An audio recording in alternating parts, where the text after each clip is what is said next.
And greetings, my friends, patriots, lovers of democracy, truth, and justice, believers in peace, freedom, and the American way. Thom Hartmann here with you. And, well, last night we had the great debate. Here's a little clip courtesy of Yahoo from Donald Trump. Doing this trouble at it in Leicester, Mexico. It's been good. I want you to be very happy. It's very important to me. We wish you a lot of luck. You're wrong. Actual clips. Oh, my. I'm frankly surprised. You know, I mean, Al Gore sighed once in 2000 in his debate with George W. Bush, and that became the media narrative. Al Gore sighs. I have not heard any mention, actually, of Donald Trump sniffling through the first half of the debate last night. I saw Howard Dean tweeted, you know, is this guy on coke? And I would say, yeah, he is, but it's spelled K-O-C-H, not K-C-O-K-E. He is a cokehead. I mean, you know, he's definitely dancing to the tune of the oligarchs, as it were. But I don't know if they're supporting him or not, but if they're supporting down-ticket Republicans, they certainly are. But I'm curious your thoughts on last night's debate. My takeaway from it, I'll give you a kind of a quick summary. My takeaway from it is that I think that Donald Trump helped himself in the Rust Belt states, in the parts of America that have been the most damaged by Reaganomics and by so-called free trade. And I mean, those of you who have been watching or listening to this program for years, you know, in the 13 years that we've been on the air, this program's been on the air, I have consistently been saying that the whole neoliberal agenda is not working, and free trade is the cornerstone of that, and that whichever party comes out against so-called free trade and advocates a return to national trade policies that benefit the country, whether it's a VAT tax, which you know, I've talked about so much, probably some of your eyes are crossed from it, but what, you know, whether, but Donald Trump pointed this out last night, that Mexico has a 16% VAT tax. So when American companies want to export to Mexico, we may have so-called free trade, but that doesn't exclude VAT taxes. And so when all the countries in the world back in the 90s, 80s and 90s did away with their tariffs, well, not all the countries in the world, but many of them,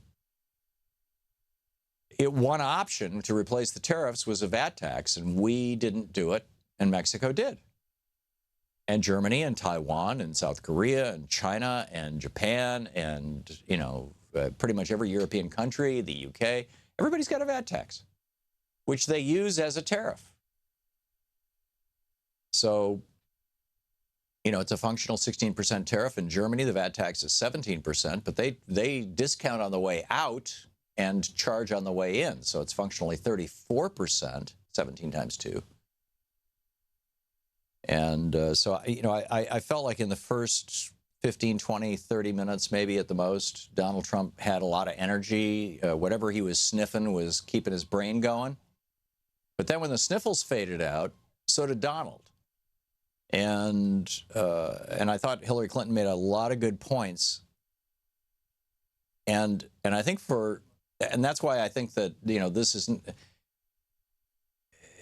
I don't think that she hurt herself with Democrats. In fact, I think she helped herself with Democrats. She did a remarkable job. I mean, given who she was debating and how he had just mopped the floor with 16 Republicans. In that regard, in that context, she did an absolutely spectacular job. But that said, Donald Trump has figured out this thing, and I think Richard Green is going to stop by around 2 o'clock this afternoon, and we're going to be talking about this. He was an advisor.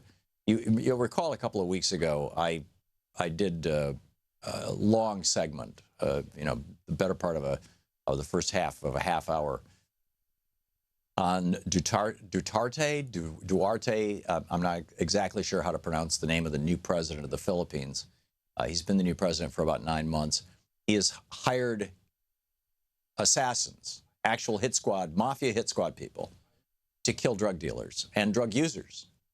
And so far, they've killed close to 3,000 people in the Philippines. I mean, literally just walking up to people, putting a gun to their head and pulling the trigger. And I read to you some interviews from this one woman who is being paid $200 a hit, as I recall, and working for a company that or a guy that was basically contracted by the Philippine government. Richard was the consultant. Now that guy Duterte is he referred to himself then and now as the Donald Trump of the Philippines, and nobody thought he could win. Everybody laughed at him. Oh, he's a nationalist. He's a populist. He's chest thumping tough guy. We're more sophisticated than that. And then there was the Hillary Clinton of the Philippines, and that's who Richard was advising, kind of the equivalent of the Democratic Party, stable, steady, well-educated, the perfect resume, a good, competent politician. Richard will tell us all about it. But the Trump character won, and the reason why was because he basically reduced everything to 3 or 4 words, to bumper stickers.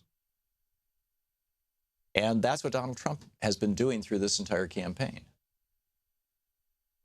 And I don't know. Frank Luntz last night, tweeted, "Independents are tracking Trump." Shana was watching CBS. They had an independent track on there. The independents seemed to be following Trump there as well. I was watching on MSNBC. They didn't have a tracker like that, but this was a really, really, really interesting debate, and there's a lot of stuff in here. Hillary Clinton, for example, this is clip number 1, Danielle. This is Hillary Clinton talking about how she wants an economy that actually works for everyone. See, this is the stuff that is not going to be covered by the corporate media because they don't like to talk about issues. But here's an issue right here. First, we have to build an economy that works for everyone, not just those at the top. That means we need new jobs, good jobs, with rising incomes. I want us to invest in you. I want us to invest in your future.